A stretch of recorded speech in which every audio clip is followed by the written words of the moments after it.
Did you know that over 65% of older Canadians are unaware of recent legal changes that could drain their retirement savings, jeopardize their health care, or even invalidate their wills? In 2025, laws are shifting fast, and if you're over 50, what you don't know could hurt you. Imagine this. You've planned your golden years down to the last penny. Then suddenly a new tax rule kicks in, clawing back your old age security payments. Or your carefully written will gets challenged in court, all because it wasn't digital. Sounds far-fetched? It's not. These aren't rare cases. They're happening right now, and most seniors don't even see them coming. In this video, we're counting down the 10 most important laws every older Canadian must know in 2025. Some of these may shock you. Others could save you thousands, but all of them could change your life. Let's begin. Number 10. New CRA rules on declaring foreign assets. What if we told you that owning a condo in Florida or even holding a small investment account overseas could now trigger a serious audit or worse, hefty penalties if you don't report it correctly? In 2025, the Canada Revenue Agency, CRA, has quietly tightened its grip on foreign asset reporting. The threshold for declaring certain foreign property under Form T-1235 has been lowered, and enforcement has become much more aggressive. That means if you own property, stocks, or even bank accounts outside of Canada valued at more than $100,000 CAD, you're required to disclose everything in detail, including country, type of income, and total gains or losses. What's even more alarming? Many seniors aren't aware that their joint holdings with family members or even foreign pensions may now fall under these new rules. And if you fail to file correctly or miss the form entirely, you could be facing fines of up to $2,500, plus interest and tax reassessments going back several years. So what should you do? If you have any foreign investments or property, even if it's just a small account or inherited asset, speak to a tax professional immediately. Ask them to review your holdings and ensure you're compliant with the latest CRA expectations for 2025. In today's interconnected world, it's easy to forget how global your finances may be, but the CRA isn't forgetting. Ignorance isn't an excuse under the law, and for many older Canadians, this law could be the difference between a peaceful retirement and a costly legal headache. Number 9. OAS clawback thresholds are changing. Most retirees think once they hit 65, their old age security, OAS benefits are locked in. But what if your hard-earned retirement income accidentally pushed you over a new limit, causing the government to take back your OAS payments without you even realizing it? In 2025, the OAS clawback threshold, officially known as the OAS recovery tax, has been adjusted again and not in your favor. This means if your net income for the year is above a certain amount, around $90,000, though it changes annually, the government begins clawing back your OAS benefits at a rate of 15 cents for every dollar above that threshold. Hit a certain point and your entire OAS can disappear. Here's the kicker. Even modest income increases from RF withdrawals, pension income, or even capital gains from selling a property can accidentally tip you over the edge. Many seniors don't find out until tax season when it's too late to fix. So, how do you protect yourself? Start with income planning. Strategies like splitting pension income with a spouse, using tax-free savings accounts, TFSAs, instead of RRSPs, or spreading out capital gains over multiple years can help keep your income under the clawback threshold. Talk to a retirement planner or tax advisor who understands how OAS clawbacks work under the 2025 rules. Losing OAS benefits isn't just frustrating, it can throw off your entire financial plan. And the worst part? It's completely avoidable if you know the rules and plan ahead. Coming up next in Law Number 8, we're talking about one of the most controversial legal changes in Canadian healthcare, and it's something every family should be aware of. Number 8. Expanded MAiD access. What happens when the law expands faster than people can keep up? In 2025, that's exactly what's happened with medical assistance in dying, or MAiD, in Canada. And if you're not paying attention, you or your loved ones could face decisions you're completely unprepared for. Until recently, MAiD was only available to Canadians with grievous and irremediable physical conditions. But now, the eligibility has expanded to include certain cases of mental illness, chronic suffering, and even age-related decline. This means more people qualify than ever before, yet few understand what that truly means for their legal rights, their health decisions, or their families. Here's where things get complicated. Without a clear advance care directive, your family might be left guessing your wishes if you're no longer able to speak for yourself. And as MAiD eligibility grows, so does the risk of misinterpretation or even pressure from the system. So what can you do now? First, speak with your family and your doctor. Have the difficult conversation about your values, your limits, and your concerns. Then, update your power of attorney and advance medical directive to reflect your stance clearly.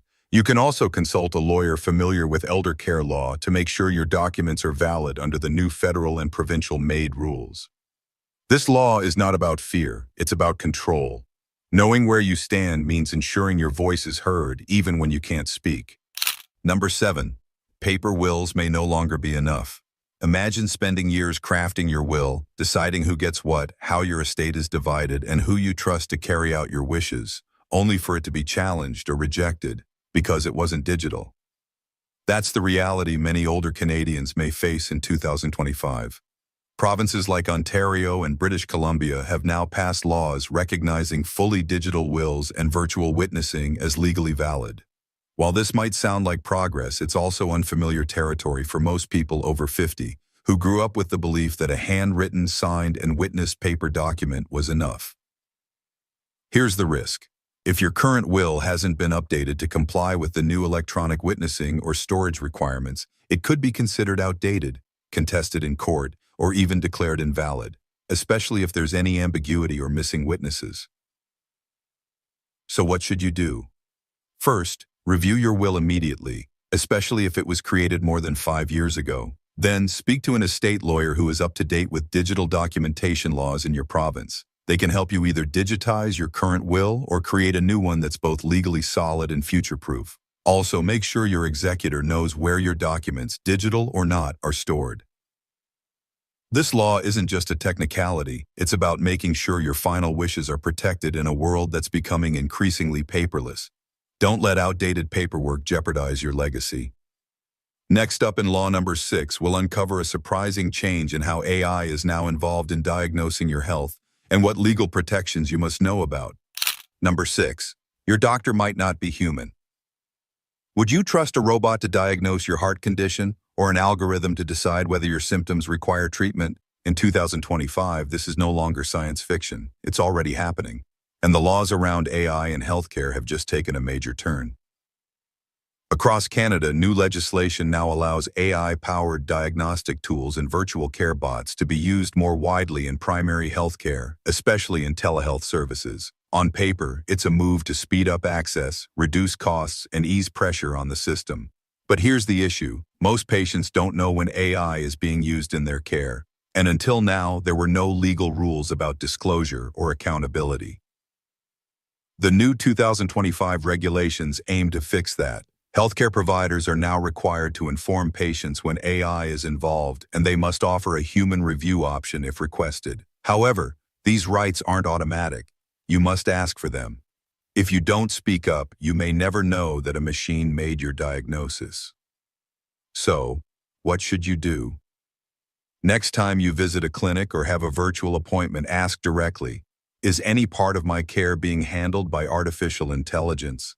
If the answer is yes, request a manual review or second opinion, especially if the diagnosis feels rushed or unclear. Also, keep a written record of all AI-related communications in case of future disputes or errors. Technology can be helpful, but it shouldn't replace your right to human judgment, especially when it comes to your health. Stay informed. Stay in control. If you found even one law today that surprised you, drop a comment and let us know which one. It really helps us understand what matters most to you. We put a lot of effort into these videos to keep you informed, so if you got value from this, please subscribe. It's just one click, but it means everything to us. Number 5, reverse mortgages just got riskier. What if the bank offered you a lump sum of cash today, using your home as collateral, with no monthly payments? Sounds tempting, right? That's the promise of a reverse mortgage. But in 2025, the government is finally stepping in with stricter regulations, and every older Canadian should pay close attention. Reverse mortgages have become more popular among seniors trying to cover rising costs in retirement. But many Canadians don't realize that these loans come with sky-high interest rates, complex fine print, and the very real risk of losing equity, or even your home in the long run. Until recently, the industry operated in a bit of a gray zone, with limited oversight and vague disclosure requirements. Now, new 2025 laws are forcing lenders to fully explain the long-term costs, disclose the total amount owed over time, and give borrowers a cooling-off period before signing. These changes are meant to protect seniors from predatory lending and emotional sales tactics. But don't get too comfortable. It's still a risky tool if you don't know what you're doing. So what should you do? If you're considering a reverse mortgage, speak to an independent financial advisor, not one connected to the lender. Ask for a full breakdown of fees, interest accumulation, and how it will affect your estate. And most importantly, consider alternatives first. Downsizing, government assistance programs, or tapping into savings may offer better long-term security. This law isn't about stopping reverse mortgages altogether. It's about making sure you walk into them with your eyes wide open. Your home is your biggest asset. Don't sign it away without knowing the full story. Number 4. Long-term care homes are under new scrutiny. What if a single phone call could trigger a government investigation into your loved one's care home? In 2025, new laws have given provincial inspectors more power than ever before, and that could mean real protection for thousands of vulnerable seniors. After years of public concern, especially following the tragic long-term care failures exposed during the pandemic, provinces like Ontario and Quebec have passed legislation that allows inspectors to conduct surprise inspections, issue on-the-spot citations, and enforce corrective actions immediately. No more long, bureaucratic delays. But here's what most families don't know. Residents and their families now have stronger legal rights to file complaints, and those complaints must be investigated quickly, with results available to the public. That means if something doesn't feel right, whether it's neglect, poor hygiene, food quality, or emotional abuse, you have the power to act. And now, the law is on your side. So what should you do? If you or a loved one is in long-term care, start by reading the Resident Bill of Rights, which outlines legal protections regarding privacy, medical care, food, and freedom. Post it somewhere visible. Next, keep a record of any concerns or issues. Don't hesitate to contact your province's long-term care action line, and know that you can remain anonymous if needed. These new laws are about more than paperwork. They're about dignity, safety, and peace of mind.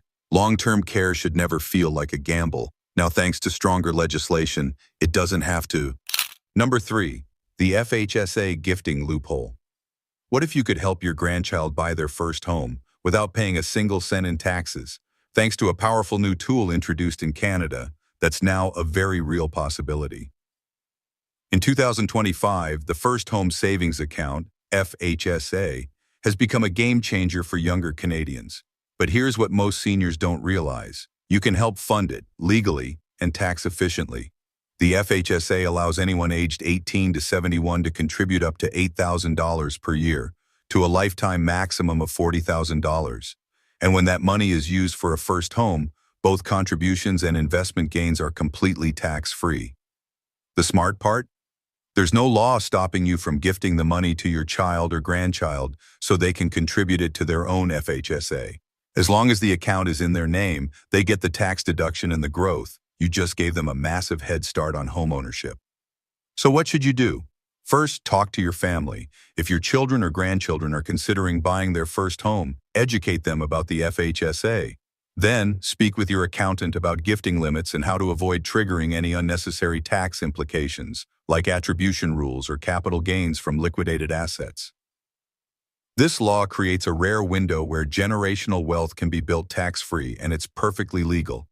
Whether it's from your savings, inheritance, or investments, a well-timed gift today could mean a down payment tomorrow, without cutting into your own retirement security. Number 2, your digital afterlife is now protected. What happens to your Facebook account, online banking, cloud files, or email after you pass away? Most people don't think about it, but in 2025, new digital privacy laws in Canada mean you now have the legal right to control what happens to your online presence after death. Until recently, families struggled to access or shut down the digital accounts of loved ones. Social media pages would remain online for years, emails locked behind encryption, and even important financial documents could be permanently lost in the cloud. But with new updates to Canada's Digital Charter and privacy legislation, you can now legally assign a digital executor to manage, delete, or transfer your online data when you're gone. Here's the catch. If you don't set it up now, your family could be stuck navigating a legal maze, or worse, your personal data could fall into the wrong hands. So, what should you do? Start by creating a list of all your important digital accounts, social media, banking, cloud storage, subscription services, and email. Then, talk to your lawyer or estate planner about including a digital executor in your will. You can also use online services to securely store your digital passwords and make them accessible upon your passing. This law is about protecting your privacy, your legacy, and your loved one's peace of mind. In today's digital world, a will isn't truly complete without it. Number 1. Automatic pension enrollment. Imagine turning 65 and assuming your Canada Pension Plan, CPP, or Old Age Security, OAS, will just show up in your bank account, only to find out months later, nothing was deposited. No warnings, no letters, just silence. That's the risk many seniors are facing in 2025, despite new federal efforts to automate pension enrollment. The Canadian government recently introduced a system to automatically enroll eligible seniors into CPP and OAS. But there's a catch. It only works if your personal information is complete, correct, and up to date in Service Canada's database. If you've changed addresses, never filed taxes for a few years, or have mismatched records, you might slip through the cracks, meaning no automatic enrollment, no payments, and a painful delay while you sort it out. So, what should you do? Start by logging into your My Service Canada account. Verify that your date of birth, SIN, address, and marital status are accurate. Double-check that your tax filings are up to date, as CRA data is often used to verify eligibility. If you're turning 65 soon, or know someone who is, encourage them to apply manually if they haven't received a confirmation letter by their birthday. This law is meant to simplify retirement, but in practice, it can create dangerous assumptions if you're not paying attention. Don't let an invisible paperwork error delay the income you've spent your life working for. And there you have it, 10 laws that every older Canadian must know in 2025. Some protect your rights, others protect your money. But all of them protect your peace of mind. Let's face it, navigating laws and policies isn't exactly exciting. But in 2025, knowing the right laws could be the difference between a comfortable retirement and an unexpected crisis. From pensions and wills to healthcare and digital privacy, these aren't just legal updates. They're deeply personal issues that affect your daily life, your family, and your future. The good news? You don't have to become a lawyer to protect yourself. You just need to stay informed and take small, smart steps. Whether it's reviewing your will, checking your Service Canada account, or having an honest conversation with your family about healthcare decisions, being proactive now means peace of mind later. Remember, these 10 laws weren't chosen at random. They reflect the most urgent and impactful changes affecting older Canadians this year. And chances are, at least one of them applies directly to you or someone you love. So take this knowledge and do something with it. Share it with your spouse, your siblings, your children, even your neighbors. Because when seniors are informed, they're empowered, and empowered people don't get left behind. If you found value in this video, please like, comment, and subscribe, not just for us, but for yourself. We pour a lot into making these videos so you can make smarter, safer choices. And if you want to keep learning, check out the next video where we expose the top scams targeting seniors in 2025 and how to avoid them.